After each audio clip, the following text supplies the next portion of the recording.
안녕하십니까, 양파TV입니다.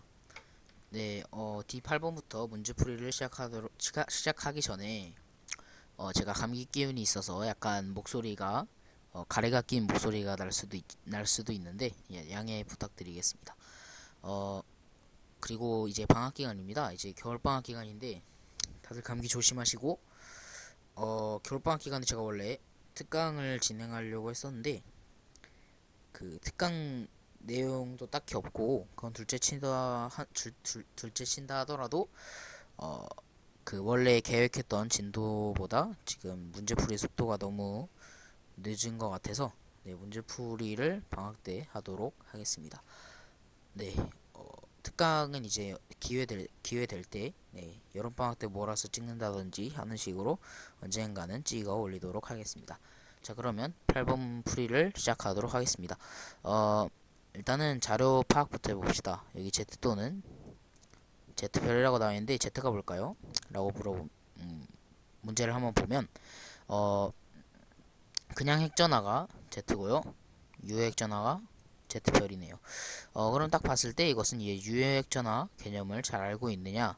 또 그것을 더 나아가서 이제 문제를 풀다 보면은 아마 유핵전화랑 이제 원자번호의 관계, 더 나아가서 이온화 에너지와 유핵전화의 관계를 네, 물어보는 문제인 것 같습니다.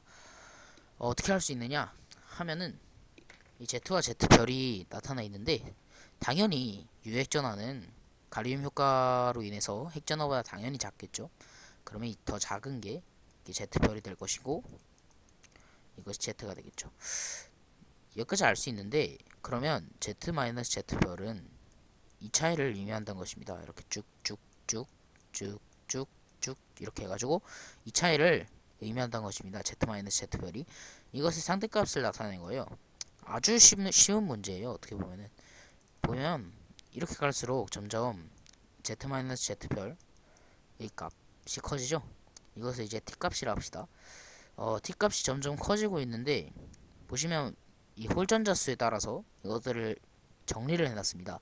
원자번호 10번은 일단 홀전자수가 0개이므로 따지지 않고요. 이 자료에서 원자번호 9번 플로린은 홀전자수가 하나입니다. 그런데 만약에 이 자료에 플로린이 나타나 있다면 가장 커야겠죠. 얘가 뭔지 모르겠지만 이 원자번호 1번부터 10번까지에서는 Z-Z 별 값이 3번부터죠. 3번부터 10번까지에서는 Z-Z 별 값이 플로린 그 네온 다음으로 플로린이 가장 커야 합니다. 그런데 여기에 그 홀전자 수가 두 개죠. 가장 큰 것이 플로린 홀전자 수가 하나이기 때문에 이것은 플로린이 아님을 알 수 있고요.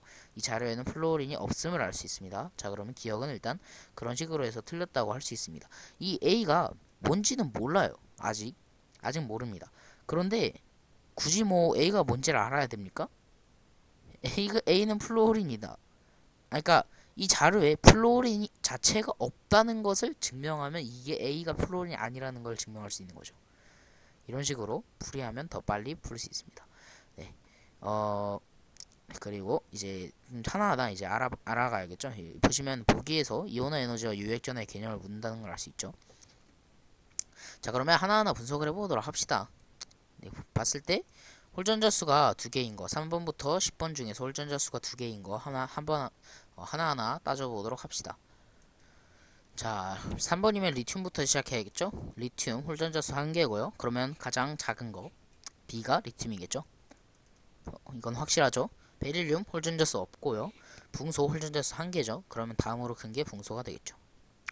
이런 식으로 탄소 홀전자 수 2개입니다. 얘가 탄소가 될 거고요. 붕탄질이죠. 질산 홀전자수 3개, 아니 질산이래. 질소 홀전자수 3개입니다. 네, 산소 홀전자수 2개죠. 이런 식으로 다 완성을 했죠. 자, 그러면 제1이온화 에너지를 물었습니다. 2가 C보다 큽니까? 라고 물었습니다. 질소가 산소보다 큽니까? 라고 물었죠. 이온화 에너지 제형성은 이렇죠. 그래서 바로 그냥 이렇게 체크해 버리시면 안 돼요. 왜냐? 예외적 경향성이 있습니다. 예 15족이죠. 예 16족입니다.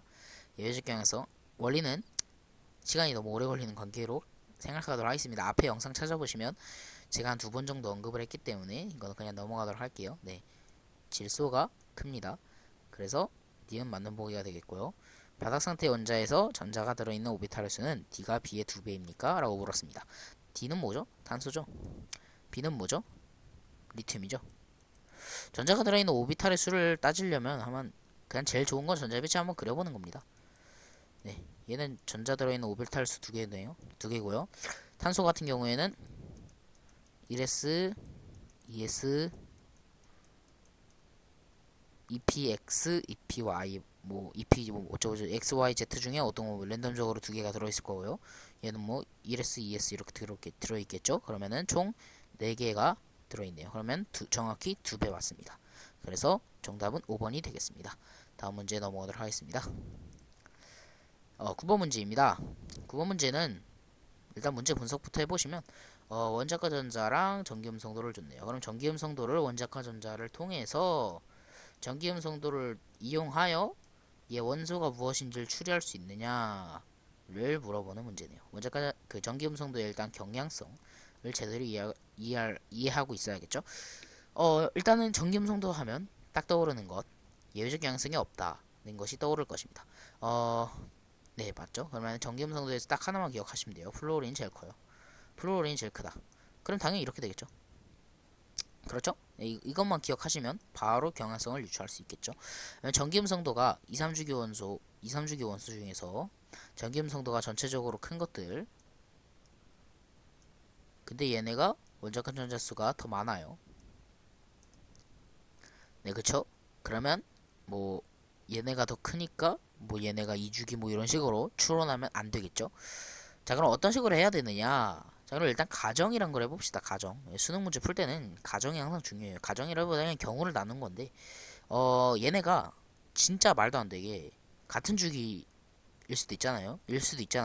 그죠? 같은 주기라면 원자 번호가 ABCD겠죠?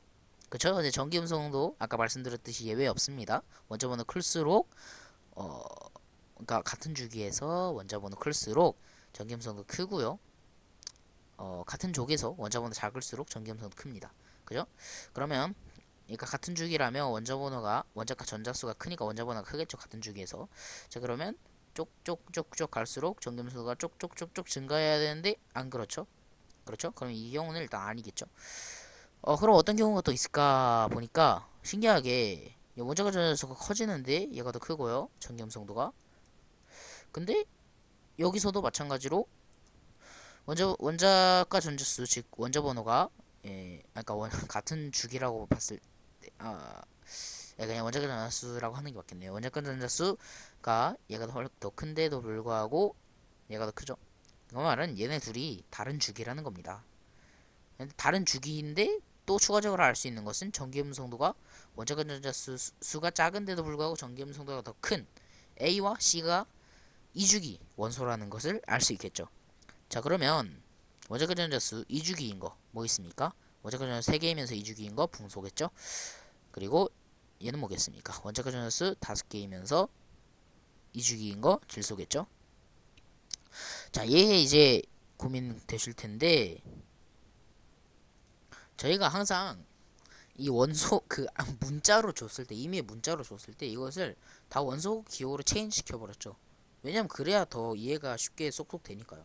근데 이거 같은 경우에는 그게 불가능합니다. 그쵸?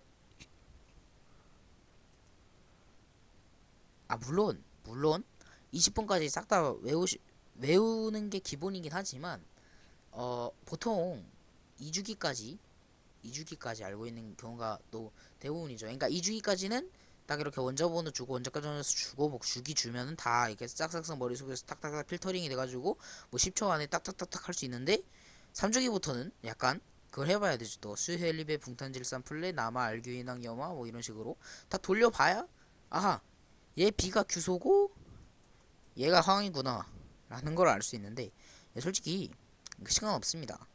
이게 바로바로 떠오르시면은 바로바로 이렇게 바꿔가지고 풀면 되는데 그럼 또 뇌 프로세스를 두 번을 돌려야 돼요 이거를. 그러니까 여기서 원자 번호만 물어봤잖아요. 이게 뭔지 안 물어봤잖아요. 그러면 그냥 이렇게 하시면 돼요. 일단은 자료를 이게 보기를 분석하는 거예요. 얘 봤을 때 B랑 D가 일단 3주기 원소잖아요. 그럼 3주기가 2주기보다 당연히 원자번호가 클 거 아니에요. 그죠? 그러면 B가 B랑 D가 이 밑에 들어가 있는 건 싹 다 틀린 겁니다. 이게 틀린 거고요. 틀린 거고요. 틀린 거고요. 얘네 둘 중에 하나겠죠. 얘네 둘 중에 하나인데 지금 같은 주기인데 일단 D가 최강이고 근데 C가 2주기인데 얘보다 큰 5번은 틀링이 되겠죠. 그래서 4번이 되는 겁니다. 이런 식으로 풀이하시면 돼요. 굳이 뭐 이거를 산소가 칠소보다 원자보다 크고 B가 D보다 그 작고 이러면서 하실 필요 없고 물론 원자가 전자수 보면 딱딱딱 나오지만 그보다 이게 더 빠를 거예요 아마. 예, 한 번에 보기 이렇게 세 개가 없어지니까 이런 경우가 대부분이거든요. 예, 이런 식으로 풀이하시는 게 빠를 겁니다. 그래서 별 두 개죠. 이런 식으로 다 풀이하시면 빠르게 풀 수 있다는 점 기억해 주시면 감사하겠습니다. 다음 문제 넘어가도록 하겠습니다. 10번 문제입니다. 이주기원소의 이온화 에너지 바닥 상태의 원자의 전자가 들어있는 오비탈 수를 나타내는 것이래요. 전자가 들어있는 오비탈 수랑 이온화 에너지의 관계를 분석하는 게 이제 핵심이겠네요. 여기서 중요한 정보는 얘네가 싹 다 2주기로 같은 주기 원소라는 걸 알 수 있겠죠. 그러면 전자가 들어있는 오비탈 수가 많으면 많을수록 원자번호가 크겠죠. 그죠? 그러면 1차 이온화 에너지가 어떻겠습니까? 크겠죠. 단 예외적 경향성이 있습니다. 15족과 16족, 2족과 13족 이렇게 있죠. 그러면 한번 하나하나 해보도록 합시다. 일단은 2주기 1족 리튬이겠죠. 뭐 리튬이 있을 것이고 리튬은 이제 두 개가 들어있고요. 이온화 에너지가 일단 제1 이온화 에너지니까 가장 작겠죠. 얘가 그러면 리튬이 되겠죠. 어찌됐든 뭐 그 다음에 베릴륨 여기 붕소 이거는 이거는 전자가 들어있는 오비탈 수로 그러니까 잔류를 정리해놨기 때문에 예외적 경향성이 뭐 그렇게까지 중요하게 다뤄지진 않는 거를 보실 수 있네요. 근데 뭐 여기서는 중요하겠네요. 여기 보시면 전자가 들어있는 오비탈 수, 예, 5개인 거 뭐 있죠? 일단 5개를 진입하기 위해서는 하나하나 돌려봅시다.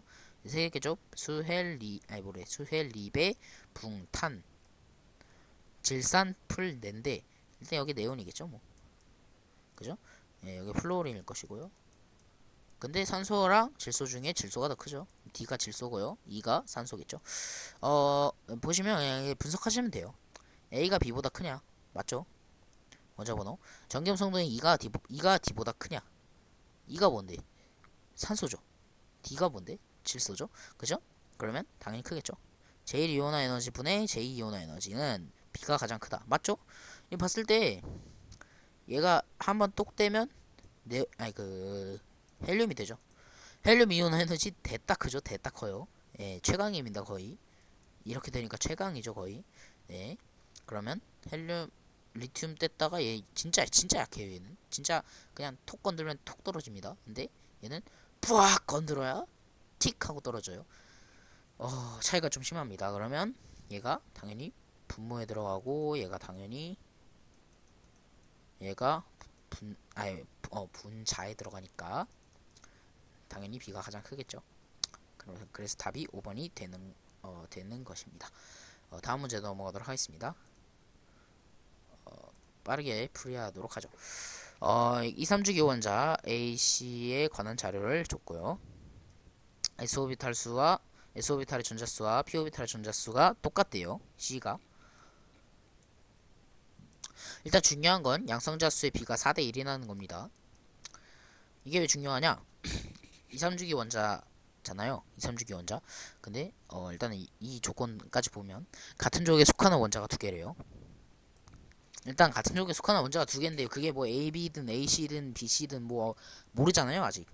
그러니까 일단 첫 번째 조건부터 한번 봅시다. 그러면 양성자수의 A가 B보다 4배가 크대요. 4배 양성자수가 4배가 크대요. 양성자수는 곧 뭡니까? 원자번호죠. 근데 2주기 3번부터 시작해서 3주기 끝 뭐죠? 18번이겠죠. 여기서 4배를 낼 수 있는 조합이 32, 46 밖에 없어요. 그러니까 이 중에 하나라는 겁니다. 그쵸? 근데 한번 경우를 나눠보면 s오비탈 수와 전자수와 p오비탈의 전자수가 같은 거 한번 2, 3주기에서 찾아보도록 합시다.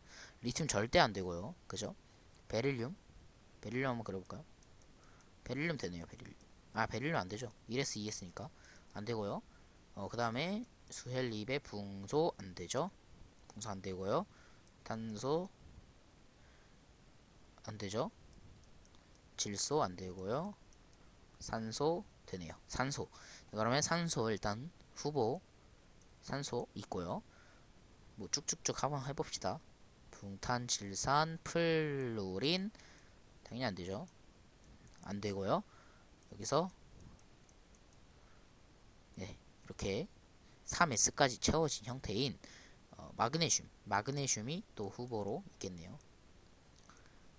뭐 여기서 이제 쭉쭉 해봐야 피오비타리움 전자가 차니까 뒤에는 없음을 알 수 있겠죠. 네, 한번 머릿속으로 이렇게 돌려보시면 없음을 알 수 있습니다. 산소와 마그네슘 중에 하나인데 얘가 만약에 산소일 경우에 원자번호 근데 여기서 바닥 상태 전자 배치에서 홀전자가 존재해야 된다고 했습니다. 그래서 C는 산소가 되는 거예요. C 원자번호 8번이죠. 그러면은 한 주기 같은 조기 관계가 있는 게 16번일 거고요. 이렇게 매칭이 돼서 얘가 최종적으로 채택이 되겠죠. 자, 그러면 A가 원자번호 16번, B가 원자번호 4번, C가 산소가 되겠죠. 봅시다. 그러면 이주기 원자 몇 개죠? 2개 맞죠? 네, 맞고요. 원자 반지름이 가장 작은 원자는 B입니까? 원자 반지름 이렇게 되죠. 경향성이. 그러면 이주기면서 붕소보다 작은 게 산소겠죠. 그러면은 B보다 C가 작으니까 C가 가장 작겠죠. 자, 그러면 D급 보시면 빠르게 전기음성도가 가장 큰 원자는 C입니까? 라고 물어봤습니다. 예, 위치를 한번 그려보시면 산소 여기 있고요. 원자번호 4번 여기 있고요. 원자번호 16번 뭐 이쯤 있겠죠. 예, 같은 조기라 했으니까 그럼 당연히 산소가 제일 크겠죠. 그래서 답이 3번이 되겠습니다. 네, 지금까지 시청해주셔서 감사드리고 다음 영상부터 12번 문제풀이 진행하도록 하겠습니다. 네, 시청해주셔서 감사드립니다.